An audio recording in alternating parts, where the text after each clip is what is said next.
We want to thank the conference organizer for including this paper on the program. It's a great honor of us. This is joint work with Sonya at DePaul University. In this paper, we try to understand how the individual's trust affects her household finance, especially household debt.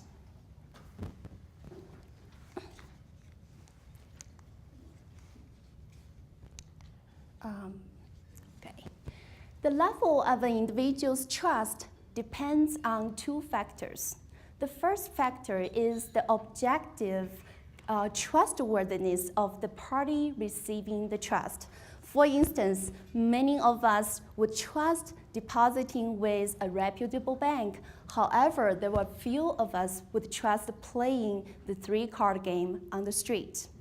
However, on the other hand, the level of an individual's trust also depends on the subjective characteristics of the person trusting.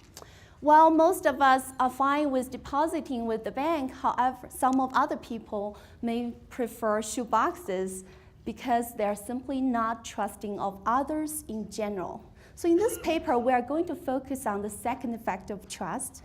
We will explore the cross-sectional variation in individuals' subjective trust belief across households.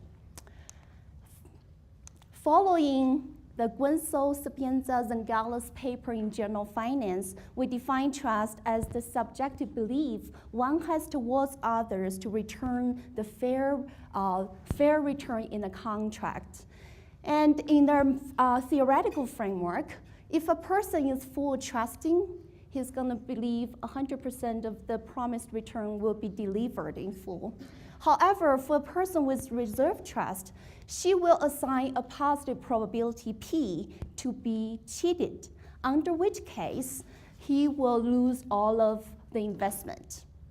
And therefore, people's subjective belief in trust will cause changes in the probability of being cheated. That's the variable we're focusing on.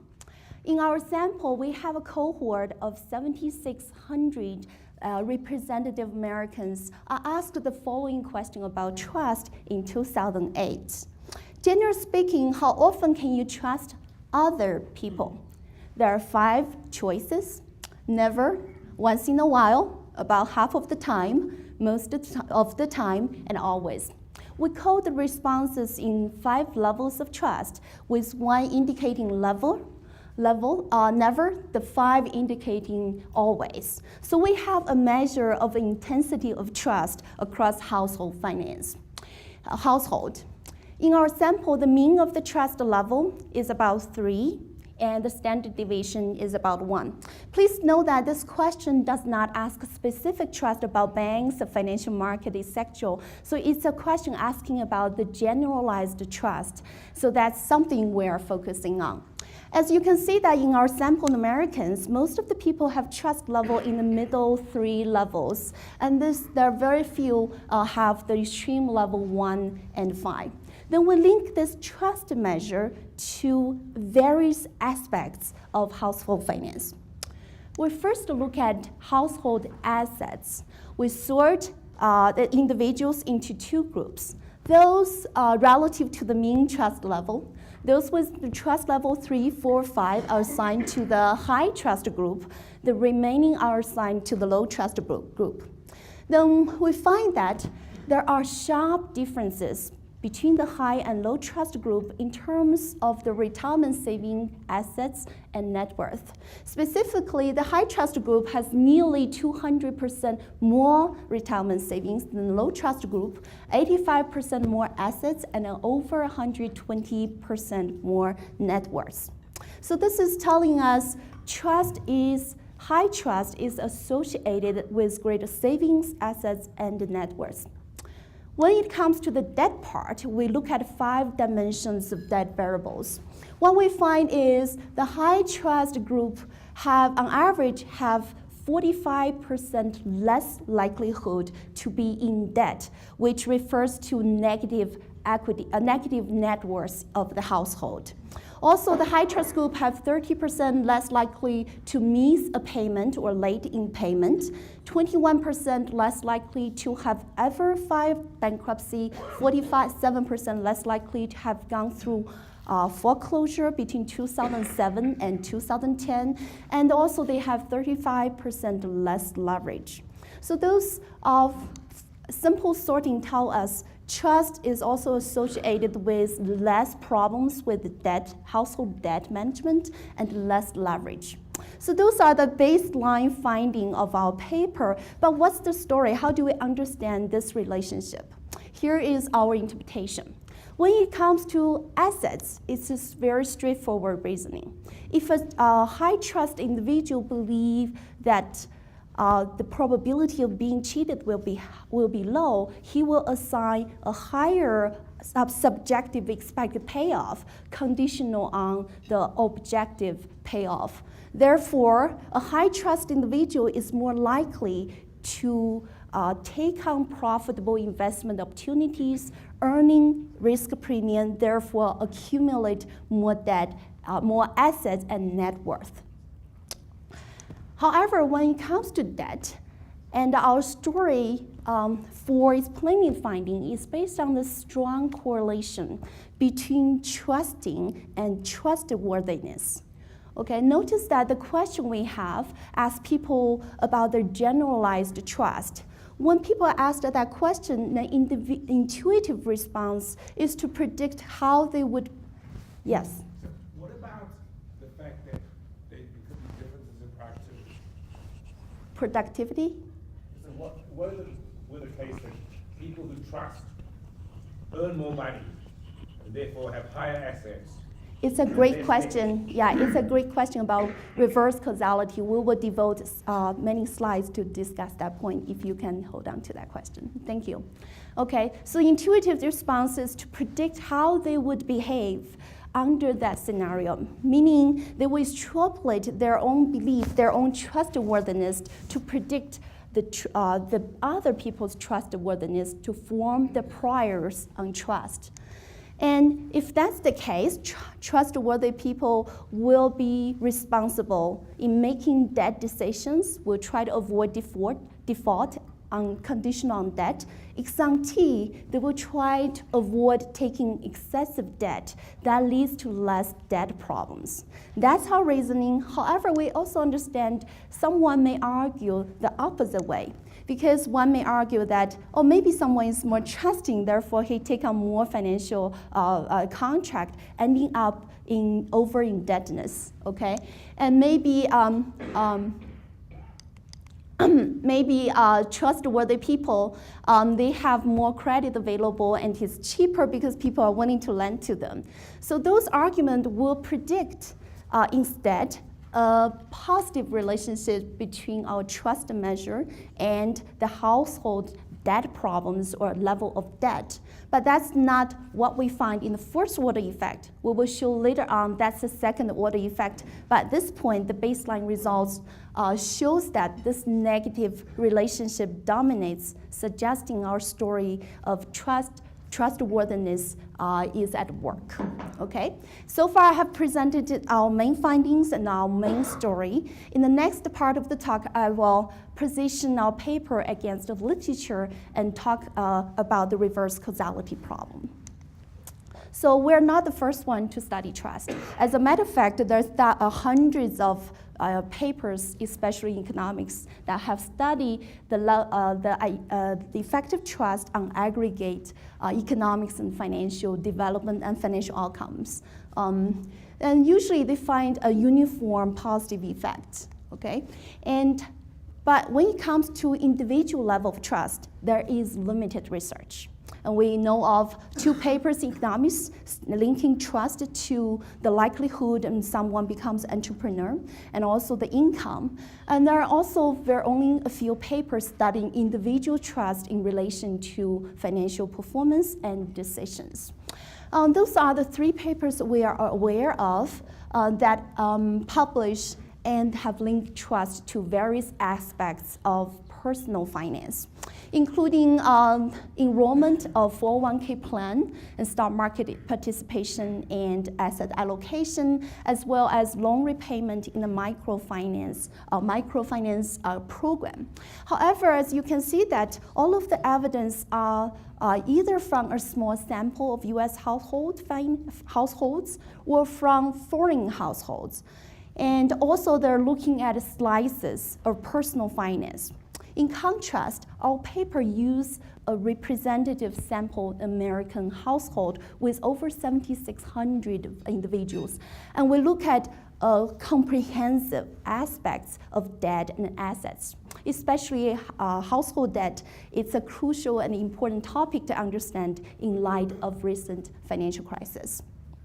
Now, I want to say a word about our database because it has some advantage relative to prior data set to study this particular topic.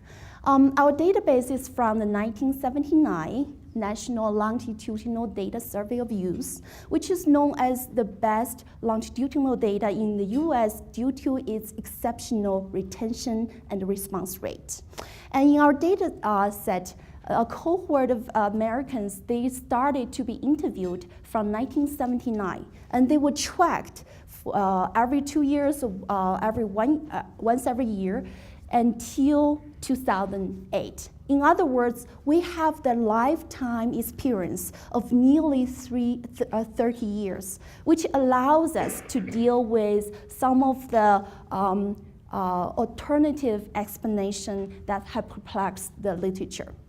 So what are the alternative explanations? The most obvious one is the omitted variable problems.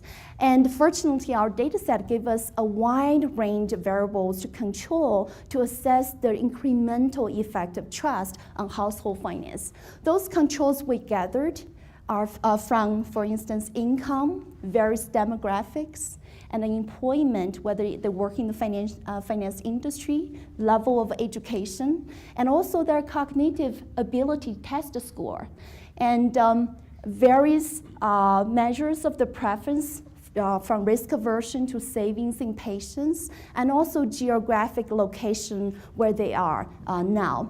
And as you can see that some of the variables are from the 2008 survey, which is where we measure trust, and the other variables are from early years of the survey. Okay, I'll hold on to the question. Okay, so we tossed those variables into the regression. We did a multivariate regression with the controls.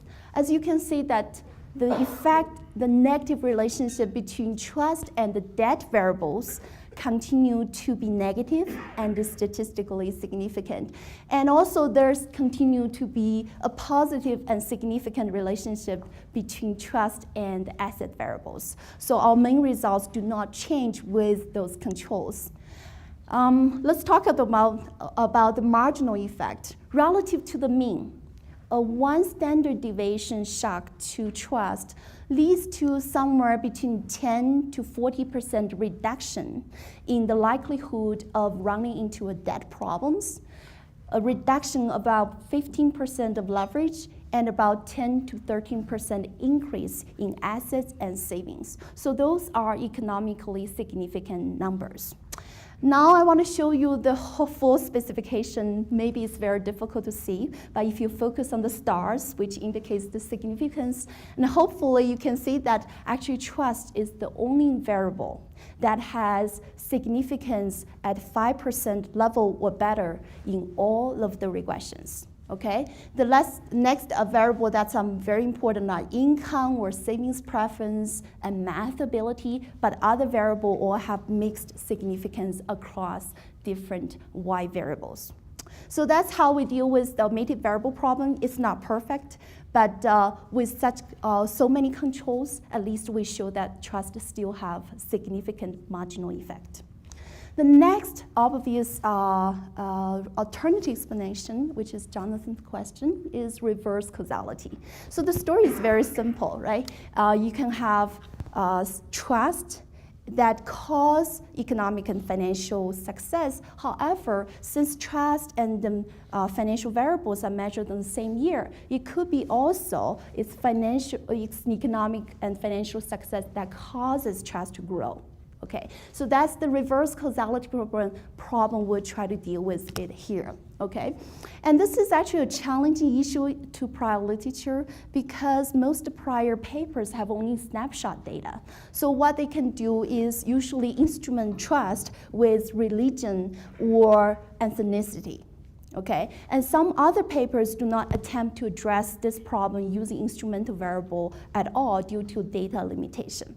But our database is different because we have the rich longitudinal information which allows us to look for the life experience someone has had prior to measure the financial variables. That's something we're focused on here. We are using two approaches to utilize our rich time series information. Specifically, we decompose trust into two components. One is caused by past economic success. The other is caused by past lifetime shocks or cultural background, which we call the non-economic factors. And for the first, for the economic success, we can construct various measures of positive income shocks to assess its impact to enhance trust. Okay, then we can regress trust on those variables. Take the residual trust as the component uncorrelated with past economic success. But after we do this, we toss in the residual trust in place of the original trust. We continue to find the same sign on the coefficient and the strong statistical significance across all specifications. And it doesn't matter whether we use average income growth or income trend or positive percentage positive income, our results all hold. In the second approach, we are looking at the non-economic factors. Okay, this is our data comes into play. The first set of factor we consider are cultural background, which is ethnicity and the religion someone was raised by the parents, not the current religion. That's one advantage of a data set. This is measured in 1979.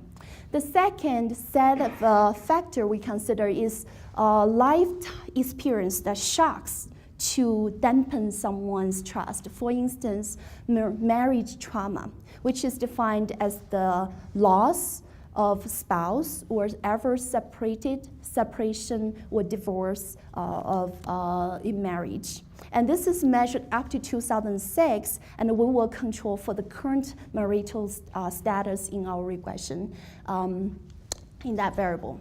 We also have a variable that measured 1982, which asked this respondent whether he has perceived discrimination based on age or race when causing him not getting a job. Okay, and that's a discrimination variable, which also likely to reduce trust. And finally, we look for community attributes in the current year, 2008, as well as in 1980 when this respondent was initially interviewed. Why we're looking at this? Because prior literature shows that community attributes are correlated with social capital of a community, and high social capital is likely to enhance one's trust. So the life experience living in certain community will also influence trust. So our approach is taking each set of those factors to instrument trust, and then we can distill the component in trust that is correlated with those non-economic factors, and to assess the reverse causality problem. In the first stage regression, we indeed find that negative life experience reduces trust, and positive life experience, including those experiences living in a community with high social capital, tends to raise trust. Here I'm not showing the variables from religion and ethnicity because there are so many variables in the interest of saving time. Now in the second stage, we take the predicted trust level in the first stage regression and put in our multivariate regression. As you can see that We have a majority of the coefficient statistically significant, and all of them remains in the expected sign. It doesn't matter which set of the instrumental variable we're using. So if you believe my argument that this instrument are unlikely to be caused by the 2008 household finance status, and this set of results shows there's a causal impact of trust on household finance. Okay, now I'm going to use my remaining time to talk about two interesting further evidence for trust. Okay, the first piece of evidence is regarding the optimal level of trust, right? The question is very simple. Does it pay off to have extremely high trust or just moderately high trust? Okay, and intuitively speaking, if if somebody is under trust, she may miss out profitable investment opportunities and lose the option to accumulate wealth. However, if someone is over-trusting, this can be also dangerous, according to Butler, Gunsel, and Giannano's paper, okay? And the argument is that over-trusting can lead somebody to be credulous and increase the likelihood to be cheated. Okay. Indeed, Butler and Gunsel and et al., they show that trust has a hump-shaping effect on individuals' income. Okay, and another example I can talk about here is Bernie Madoff's investors definitely have given him extreme trust, but they all suffer from massive wealth destruction.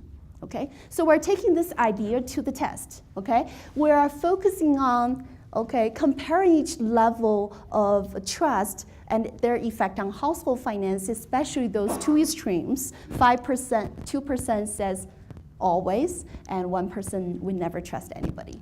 Okay, the way we do it is we rerun the regression, but instead of having a variable of trust here, we have 4 dummies, which is assigned to each of the level of trust from 2 to 5.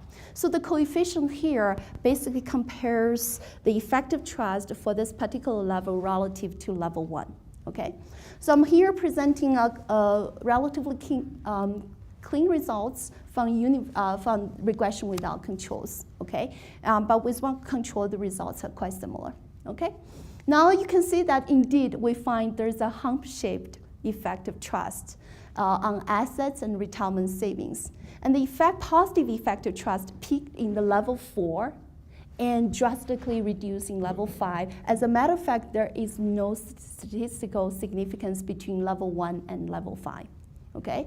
For debt variables, we find a U-shaped effect of trust. Again, we want a negative coefficient. Here, the effect of trust, again, peaked in level 4 and in level 5, and the person is not better off by being over-trusting. So here we need both trusting and trustworthiness to create this U-shaped story. So that's what my point early on. Okay. Therefore, it pays off not to have extreme trust, but have moderately high trust in household finance. Okay. Lastly, we show that trust has a stronger effect among females, less educated people, and low-income people. So the idea is straightforward. Those people are more prone to poor financial decisions, maybe because they have a hard time understanding complex financial contracts. So being simple trusting will allow them to overcome the fear and anxiety of entering the financial contract, so they can they don't have to pass out the profitable opportunities. Okay, and here I just want to show a quick results to preserve time. This is my favorite sort based on gender, because we have very nice distribution of trust among females and males. There's not much difference. Here I basically rerun all the regressions, but separately for female and male. Female's coefficient are indicating in pink and male indicating in blue. As you can see that the effective trust to both debt and assets is stronger for female, as well as the statistical significance. Okay, so that tells you that as a female, being trusting will actually help you with the household finance. Okay, so let me summarize here. Using a representative sample of US household, we show that trust has a strong economic impact in household savings, debt, asset, and net worth. Okay. We also show that this effect is more pronounced among those who are vulnerable in making household finance decisions, and it pays off to have moderately high but not extremely high level of trust. Also, we have additional evidence that utilize our rich longitudinal data to show the causal impact of trust and with novel instruments of trust. And finally, there's some good news in our results. If we are concerned about household finance, and there's something we can do by creating good community cultures that cultivate trust to the right amount, seems will help to improve financial well-being of American households. Thank you very much.